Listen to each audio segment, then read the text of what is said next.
Huîtres-Yépi, Grand Gravelot, ces noms ne vous disent peut-être rien, mais à Béniguette, ils sont les maîtres de ces lieux. Depuis un arrêté préfectoral de 1993, l'îlot est interdit au public. La tranquillité donc incite les oiseaux nicheurs à s'installer sur l'île pendant leur reproduction.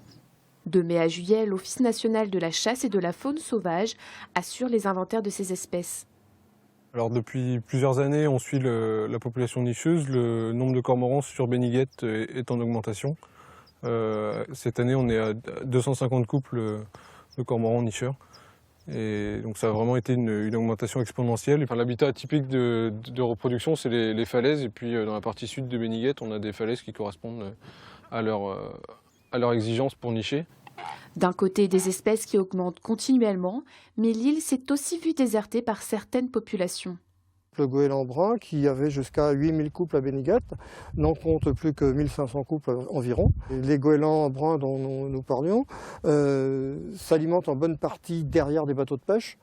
Donc les flottilles d'un port évoluent dans leur façon de pêcher et très probablement la flottille du port du Conquet a évolué ses façons de pêcher et est maintenant moins intéressante pour les goélands, alors que très probablement les flottilles du sud du pays bigoudin ont elles développé des techniques de pêche qui attirent plus les goélands. Outre le suivi de la faune, l'ONCFS assure aussi une mission de surveillance sur la morphologie de l'île. Soumis au phénomène de l'érosion, le territoire s'est considérablement modifié.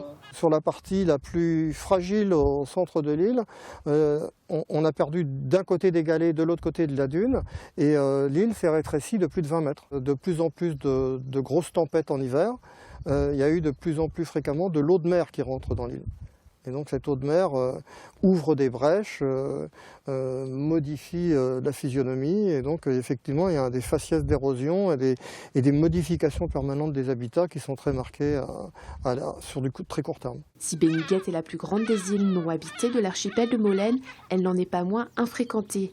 Ce petit coin de paradis prisé par les oiseaux est une terre à conquérir et parfois une question de vie ou de mort pour les prédateurs.